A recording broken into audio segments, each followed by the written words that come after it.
Welcome back, Scott, Good morning, or actually good afternoon. for a change. Yeah. Uh, yeah, this week I want to pick up your brain about something that women love to focus on: weight loss, fat loss, and specifically dig into fat burners and thyroid would be the narrower kind of route. So, do you want to explain the function of thyroid? Would be good, and kind of getting into depth of it, because more often than not, now I hear all kind of crazy stuff. It's because blind leading the blind at the moment. Like, just take this and don't do any cardio and don't do this and don't do that, and it's like, okay, you can drive a car without ever changing gears, not gonna get very fucking far. Like, same exact thing with your body. If you don't look after it, it's gonna crash. And just dragging yourself into aesthetically pleasing physique, the way you want to term it or whatnot, it's gonna backfire sooner or later. But thyroid I agree. medication is something that is very popular, used, abused. Still have no idea why just a random person would just pick something that powerful up.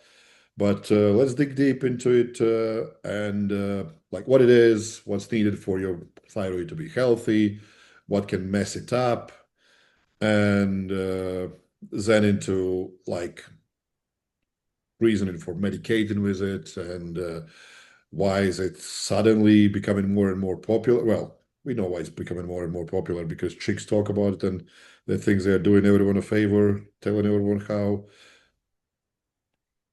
inadequately equipped they are with knowledge to get in shape without any drugs. So, Yeah. Thyroid essentially, especially in the context of this demographic, like the fitness industry and the so bikini athlete, stuff what like that. is thyroid to begin with? What is it? Your thyroid essentially is what regulates your metabolism. Um, there's a TSH, so your thyroid stimulating hormone, essentially tells your thyroid to produce T4 and T3. Those are the thyroid hormones. And essentially, that's there to control or regulate metabolism. It plays a role in NEAT. It plays a role in stimulating mitochondrial activity. It does a lot of things, but where people are usually trying to increase their metabolism, essentially, or stop the downregulation of it. But what happens is the TSH stimulates the thyroid to produce T4, T3. There's not a lot of T3 that's produced, a little bit. It's majority T4. T4 travels down to the liver. A conversion is created, a conversion is made based on calculations. I have no idea how that works. Nobody seems to know, but there's a conversion made. A certain amount of that T4 is then converted to T3, which is the active hormone. That's what's regulating your metabolism essentially. And then the reverse T3 is what's not converted. It travels back to close the loop at the hypothalamus. So it's basically a closed loop system. And what can happen is chronic dieting causes an adaptation, like we've talked about before. And that can impact the thyroid, specifically the TSH will start to rise. It's the stimulating hormone. So if you see that level going up, it's telling essentially it's trying to get the thyroid to work harder. So it's stronger, it's sending a stronger signal. And then the other thing that can happen is with chronic dieting is lots of time there's nutrient deficiencies, and that can play a big impact on thyroid. Iodine specifically for many years around here, anyways.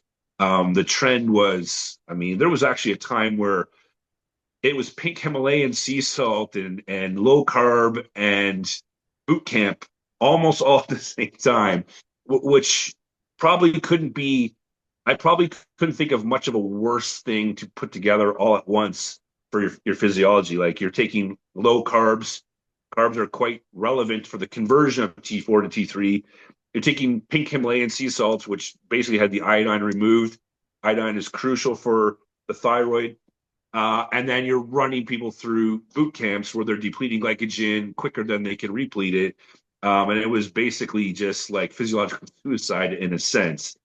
Um, but that's kind of what we see is chronic dieting, low level of nutrients, poor quality foods, and then of course the big IIFYM trend came along where people were now fitting, if it fits your macros, not only were they not eating enough, but now they were choosing to eat whatever cravings they had because on paper, mathematically, you could get the proper calories and you could lose weight, but you're not realizing the deficiencies you're causing down the road, which are going to become inevitable and sometimes severe.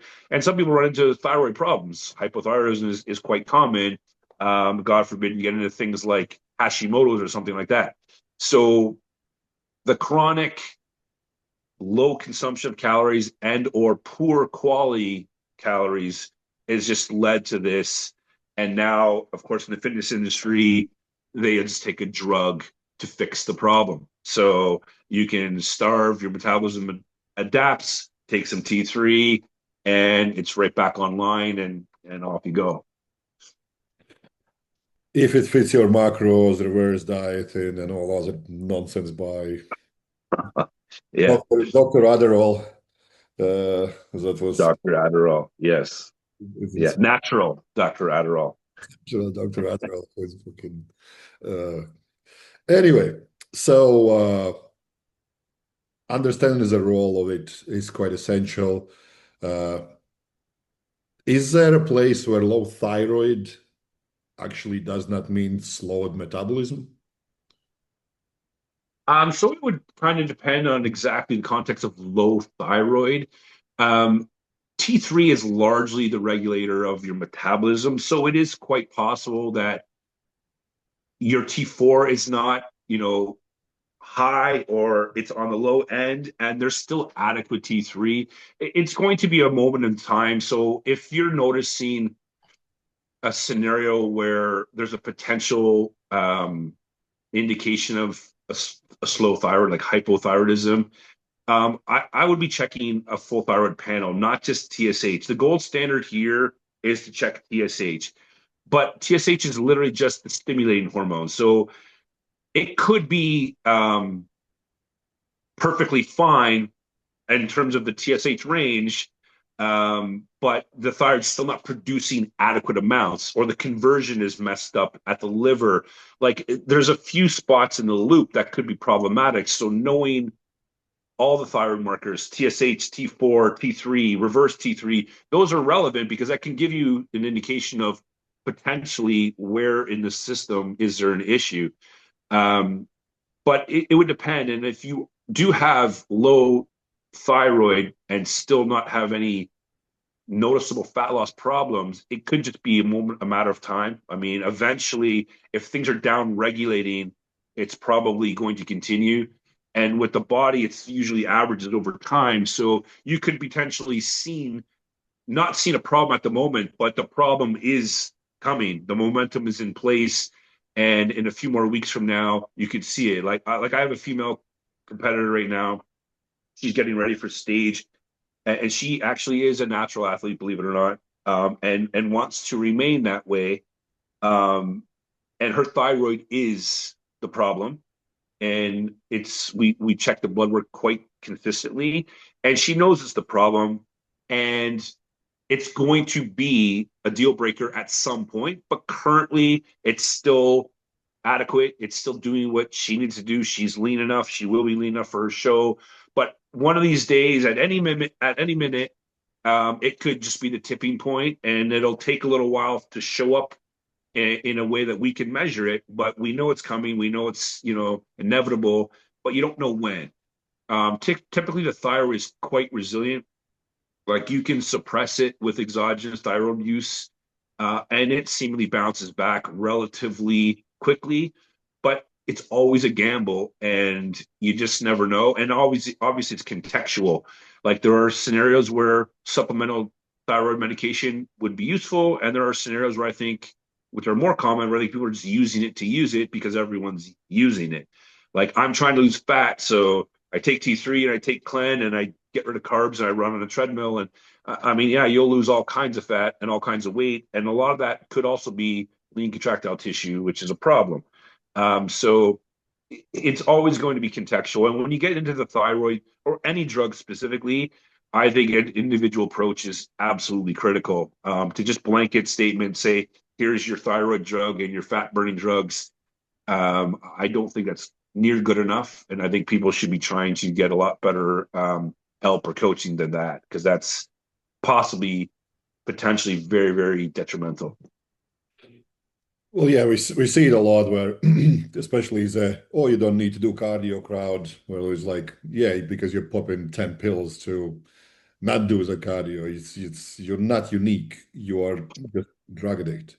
But what are the risks involved with thyroid use? What would you expect for somebody who shouldn't be even taking it uh, when they overdo it? Because some people will. They just, they not understand the measurements, Hey, and take 10 pills instead of half a pill or whatever. What can Yeah. happen when that kind of thing is involved? Well, typically, um, realistically, you're not often, I've never seen anything really bad happen, though you'll hear of the odd story. And it is possible. Like hyperthyroidism is also a problem. You'll see people, they have like their eyes almost like protruding from their head. Their heart rate is very high. They're very, very thin. Hair's falling out. Like there's a lot of issues that can happen, and hyperthyroidism can be quite dangerous. Hypothyroidism is much more common, and we see it all the time. We also see people that are trying to lose weight or lose fat and are mistaking fat loss and weight loss and thinking they're not. So they think they have a thyroid problem, and they almost certainly don't. It's not super common. What is super common is misrepresenting what is going on with your physiology, mismeasuring or misdiagnosing or whatever. Um, but what you can see happening is you could cause hypothyroidism if you're taking exogenous thyroid support. Your body, it's just no different than taking steroids like testosterone or estrogen or something. If your body has adequate amounts, it doesn't need to take or make more. And there is a potential that exogenous thyroid use could cause hypothyroidism when you stop. Now, I have never seen it permanent, though I've heard of that happening. But if you do take thyroid support, especially T3, you will suppress endogenous T3. And when you stop the exogenous use, so exogenous means from without, you will be suppressed and you will be hypothyroidism for a certain amount of time. Typically, it's only a matter of a few weeks, but some people cause a permanent issue. And then they're basically relying on thyroid support going forward. That would be, in my opinion, the most likely worst case scenario. But that, from my experience, like I said, I've never seen it happen. I've heard of it happening, but that's either a very unlucky individual or more commonly terrible drug use and almost drug abuse. They're taking too much, too long, too often, or for no good reason, and they're just causing the issue themselves. Yeah, I've seen the latter is that a lot of people end up burning their thyroid out because they didn't want to do all the other things that necessary for fat loss. It's like, yeah, I Well, don't right. do all these That's things. becoming a major problem. You can just take a pill now to do this. Like I think the GLP-1s are going to be a big issue in the fitness industry because, and people ask me all the time, well, I'm hungry, I'm hungry. I just want to take a GLP-1. Like I don't believe that that's the right approach. Like to just take a drug because you just don't want to do what it takes, to me, is not a good strategy. Um, but we're in a generation or an era right now or whatever where the generation is all about immediate or instant gratification. So they're not going to listen to me. They're going to just take it. They're going to do it and they're going to blunt their appetite and all is well in their mind. But they're going to pay the price, in my opinion, no matter what. It's just a matter of when and how. Obviously, it's going to be compound specific. But I agree. And people are just going to take a pill They're not going to want to cut the calories or do the cardio. They're just going to take the drug. Um, that's going to end up for sure being an issue. It has to be. Yeah, GLP-1s as well. It's very popular stuff. And Yeah. somebody sent me the other day this video about this one guy talking about some kind of peptides. How amazing it, or some I don't even remember the name of it. And I'm like, dude, if that was a thing that professional bodybuilders would find beneficial, they would use it. They don't. We know a few guys who have tried to compete on using all this garbage, and they look like absolute melted candle and like somebody you'd never would even expect that has been to gym Yeah. because it ruins your physique completely. They're obviously smart approaches where little whatever, but we both know food, good training, good recovery protocol. If those are not in place, whatever else you do on top is just going to make it worse. Yeah, it's a band-aid for sure. And I think part of the issue too, though, is these things are so popular. Like a lot of these things you don't see being used by professional quality bodybuilders and stuff, because they're doing things right or better. What we see here, I see all the time, and literally every new client that comes through my door or potential new client comes through my door, they're being fucking starved to death. So, like, if you're being starved to death by your previous coach, of course you're going to want to blunt your appetite because you're suffering like crazy. But you shouldn't be starving to death. Like the root problem is the energy balance, and we've talked about this. I don't know how many times now. Energy balance is got to be the foundation, and people are getting that wrong, and that's step one. So if they have step one wrong, the rest of it's just going to be God knows what. Like, I mean, and I see it at the highest of level of athletes too. Like, even like at professional level, not just bodybuilding, but like team sports, the energy balance is oftentimes completely wrong. And from there, it's just a cascading problem. Yeah, and that's where the thyroid comes in because what was the average percentage of increase in metabolism? It's quite high, wasn't it? Double digits For which, for using thyroid. so it depends on where you're at, but I can tell you that most, the worst case documented hypothyroidism, the worst case they've seen is approximately a 10% drop in the Mm. thermogenesis of the body. So it's not a lot. Like if you're supposed to be eating 2,000 calories, the worst case from hypothyroidism is showing that your maintenance is now instead of 2,000, it's more like 1,800. That's not deal breaking, right? Typically. So that's worst case scenario. And now I would say most people, 25 micrograms of T3 is a theoretical complete replacement dose.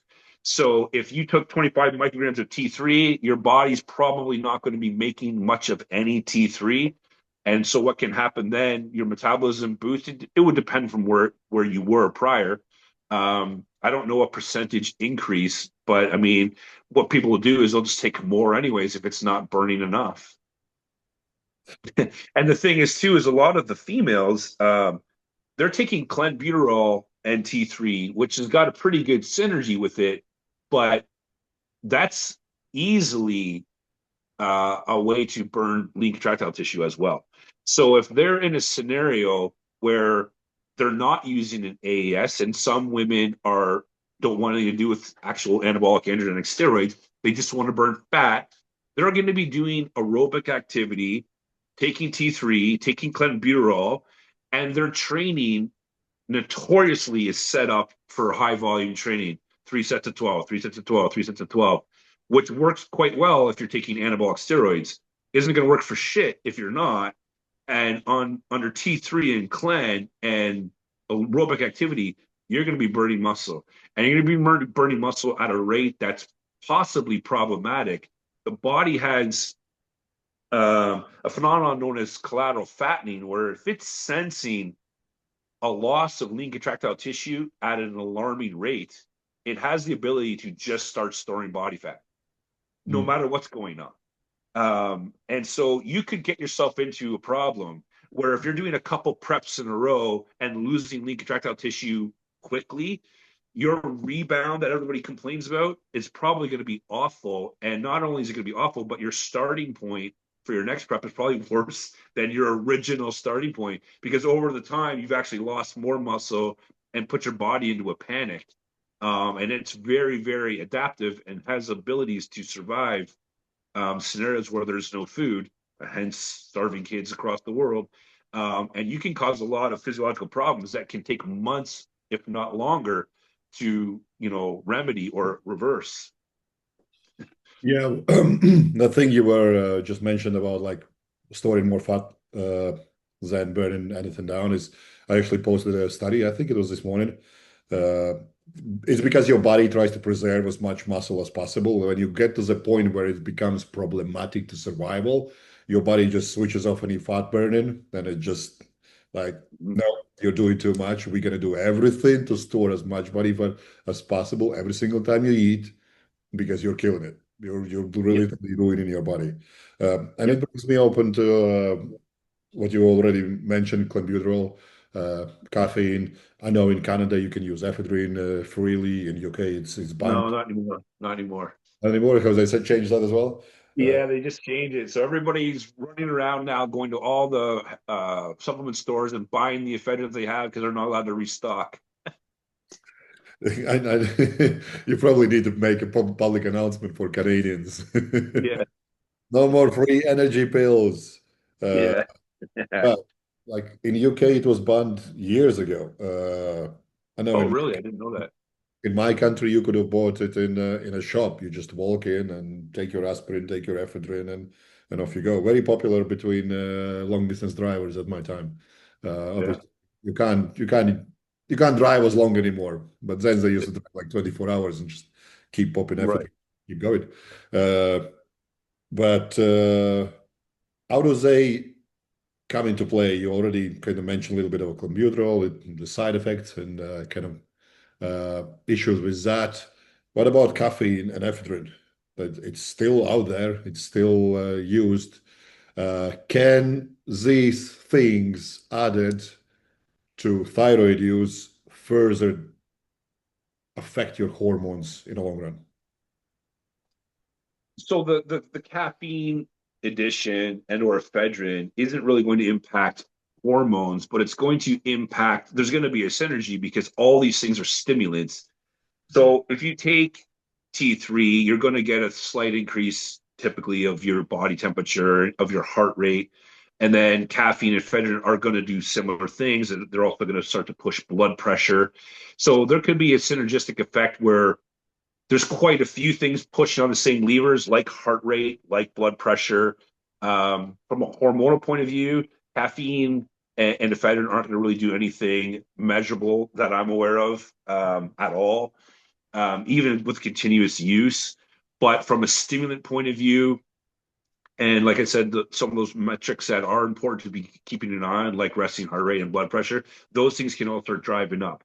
But an EC stack is still quite effective. Like in terms of the thermogenesis of the body, like clenbuterol can theoretically bump thermogenesis up by, say 10-ish%, maybe slightly more. I've heard some say 20%, but that's going to be a little bit dose dependent for sure. But the EC stack has a similar effect, approximately 10% as well. So they're both relatively useful, but they're not magic. Like a 10% bump is not a ton. I think a much more efficient way to increase the energy deficit is restricting the caloric intake. But it depends where you're coming from. The problem is that a lot of these females are being given calories that are too low to begin with, and you can't take away from them. There's nothing to take away. And that's a problem. And if somebody's already at that point, in my opinion, they're already at a deficiency and they're already way behind the starting line. And from there, they're just going to be digging a deeper hole. So I would be trying to create an energy deficit a little easier with something like a little bit of change in calorie intake, if I can. But the EC stack works, and you can actually, provide there's no predisposition to heart issues. You can take the EC stack 2 or 3 times a day, but obviously that's a lot of stimulants, And as the day goes on, the later in the day those stimulants are happening, the more chance of things like disruption of sleep and all that. Now, if you start disrupting sleep, now you're going to start to play on these hormones again. So there's an indirect effect of these things, and it gets quite complex. But that's why I think it's so important that it comes down to an individual and it's very contextual, because you could absolutely derail somebody completely by overstimulating them, but you could also get them to the next level, depending on where they're at. This brings me to the question about what are the red flags to know that there is something that needs to be addressed? Because more often than not, we know 90%, maybe even more of people will never do a blood test before they even take something. I've seen so many guys, I'm like, I'm literally having heart attacks and have no idea how it happened. And I'm like, have you ever done blood test? No. Yeah, but you're taking this, or that. Yeah, but he said he knows what he's doing. And I'm like, stop listening to these kids who are absolute imbeciles and haven't spent a fucking day researching anything. They just copy and paste from each Yeah. other and then hope for the best. So are there any telltale signs that indicate, hey, you might be having your thyroid kind of put it under too much stress, apart from just calorie deficit? Because a lot of people will just take that, well, I need to eat less. What else? Is there anything like you said, maybe body temperature drop, maybe anything else that comes to mind? Mood swings, sex drive, whatever. Yeah, there is. Unfortunately, tons of them are similar symptoms to tons of other issues like libido, like mood swings, all that. So that's hard to pin on that. But there does seem to be some correlation with hair thinning. Hair thinning and thyroid does seem to correlate. That's like a grandmother's, like my grandmother's kind of old, 100 years ago German wise tale. That seems to be quite accurate. Um, some people notice, actually you've even mentioned it today to me, but some people have noticed like um, on their extremities, cold fingers, cold toes, cold hands, feet, whatever.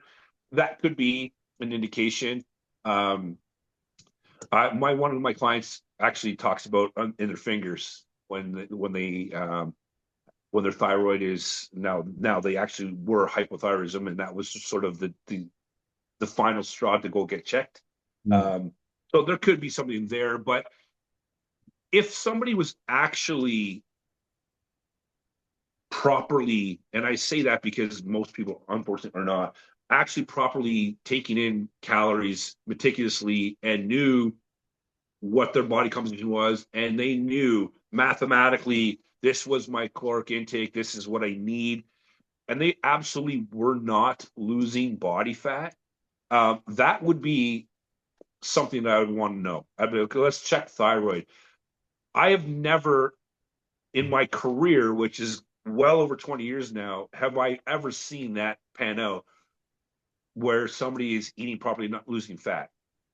What I see all the time is people eating properly and thinking they're not losing fat because they're not losing weight. And that's not necessarily the case. So they'd have to have a pretty good understanding of physiologically what's going on. But if they were absolutely not losing body fat in an energy deficit, then I would want to check thyroid. But the problem is that most people think that's happening all the time and it's not. So it's hard to say. That would be my red flag, but I would know how to check that one. If not, I would say the hair thinning one is a pretty good indication, or body temperature itself, like you might be cold. But it's just not that common. More of a red flag to me is someone's lifestyle and their nutritional habits. And that's something that I always ask when I'm beginning to work with somebody new. And if I see someone that's chronically in an energy deficit, chronically dieting, that's a red flag. But it's a red flag for so many reasons, not just thyroid. But if I've seen that, or that's the history of their last 6 months, 12 months, 5 years of life, I would want a thyroid panel for sure, just to rule that out. But even in those cases, I've seen it where the thyroid's still relatively, you know, healthy. I don't know what it was previous. Maybe it's really taken a beating, but at that moment in time, the blood still showed that it's okay. But typically you want to be checking that stuff, especially if you're planning on going into an energy deficit for a prolonged period of time for something like a photo shoot or a bikini prep or any fitness prep, because you're going to be exposing your body to a lot of stress, and some of that is going to come from that energy deficit, and the body is going to adapt, and the thyroid is part of that adaptation. So knowing where it is very important, and knowing what you do to it is very important. So that's now two tests, I would say, as minimum. And then even better would be knowing how long did it take to get it back to where it was previous, if you could. And that gives you a lot of information, because what I've seen many, many, many times with the same athletes, because most of my clients, once they start, they stick around. The good client, like the good athletes, stick around. So I have done numerous preps with the same people, and we'll check this numerous times. And that thyroid, if you're paying attention to it, it's usually quite resilient, quite responsive, and it's a repeating thing. Like multiple preps done, in my opinion, properly, the thyroid takes a bit of a hit and it comes back. But we're not abusing things, we're not taking things for granted, and we're paying attention. But most people are just taking more drugs. Where I try to suggest less drugs if I can. Yeah, you and me both. My biggest conversation is always like, why the hell are you taking all this? And Yeah, I was suggested to him, like, by who? yeah. To You me, don't need. People have this impression that they need hundreds or even thousands of milligrams. And I mean, I've worked with a couple NFL people, Major League Baseball players, a couple world champion combat athletes. I have never pushed grams into anyone. I've never had the need. I've had the need to revamp a lot of their protocols, specifically their nutrition and training, but I've never needed to push 2 or 3 grams in. I've had people that have done it. They didn't need to. I've had a couple of people say, "I want to try this." Well, I'll do whatever you want to do. But did they need to? No, absolutely not. And they've actually seen, and we have data. I've had a few people that have gotten the same results with 1,000 less milligrams. It's not like more doubles your growth. it's the It's very absurdity of contextual, but social media. That's yeah, to me, if you need anything to change, it's probably not worth for you. I tend to agree with that. Yep. Like you do whatever you want when you figure out that you can actually change. But if your body does not respond to anything, and then you want to fix it with drugs, it just opens a floodgate for a lot of negative side effects. Yep. And more drug use, because you're just going to start taking more of everything. Because if it's not working, you're going to take more and more and more. And there's quite a few people that we know that just take a lot of drugs, and it doesn't look like they take any. Like, All the time. Yeah. And all they do is complain about how bad they feel. yep, Wonderful. yep.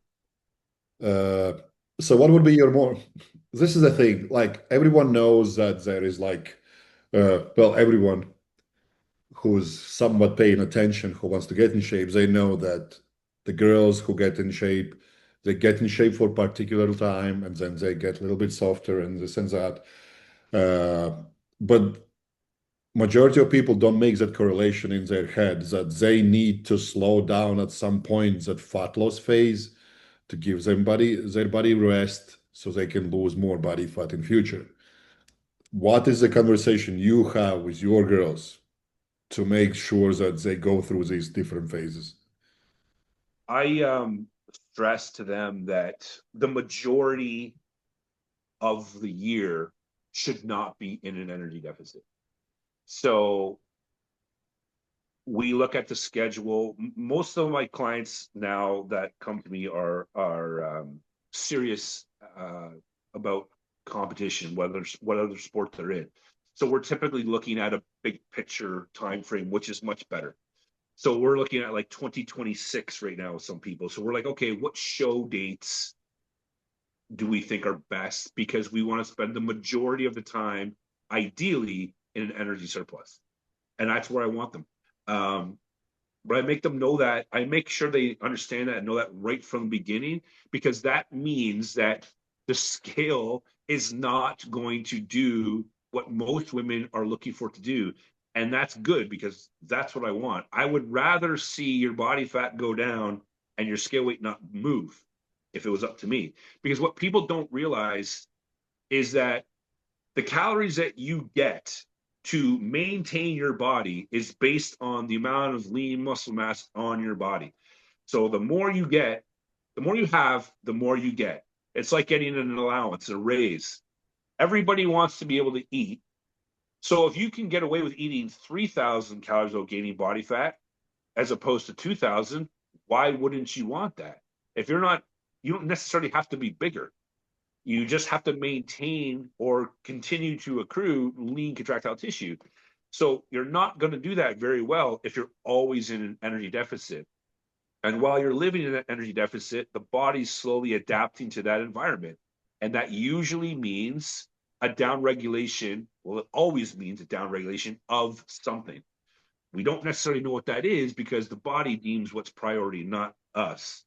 So I always tell the girls, like, we, of course, we're here to get leaner because your goal is to compete or whatever, but it's very strategic when, and the minute that is done, it's a shift. Like it's a change. We're not living the deficit.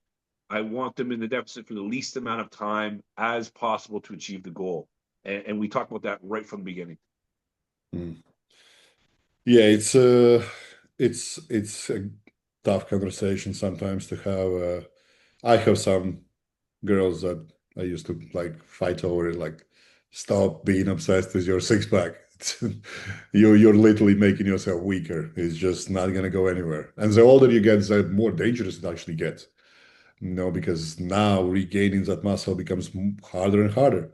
So, but yeah, you opened up a lot of like good stuff. And definitely a conversation to be had with anyone who is trying to embark on this. I would say stop listening to social media. There is just because we have so many people talking about stuff does not mean that stuff is relevant at all.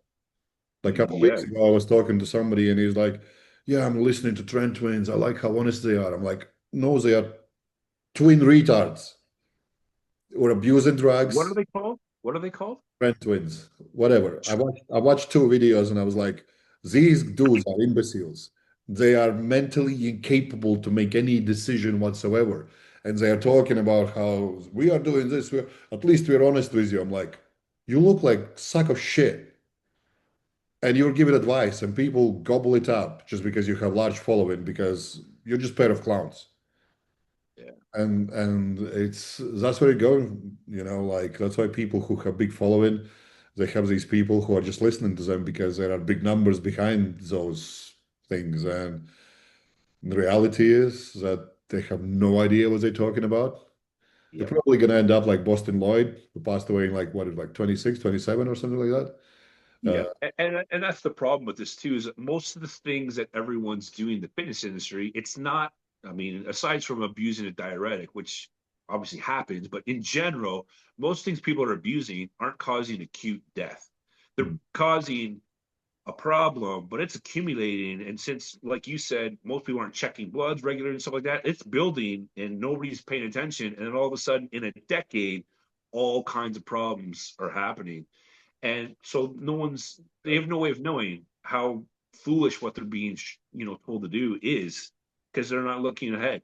So they think, oh, I took this fucking shot and nothing happened, no big deal. Like a client of mine, and this is actually kind of funny, kind of, I don't know, kind of a lot of things, but he he's new to the enhanced world. He's a high level athlete, and he misdosed himself his anabolic steroid, and he was supposed to take 100 milligrams of Primo for his first shot.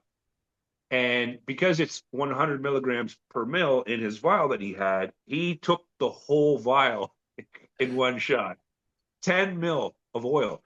And at first I thought, like, I was not at all concerned for his safety, but I thought, like, I wonder if he thought, man, that's a lot of oil. Like, that's like I got to do this every week. This is expensive. Like, where do you start to piece this together? Like, this doesn't seem right.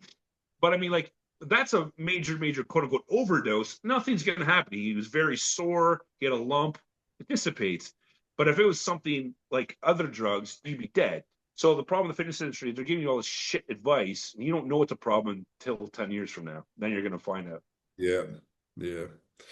Scott, appreciate your time. I know I need to let you go. And my pleasure. we'll unwrap more stuff in next videos. Sounds good. Thanks.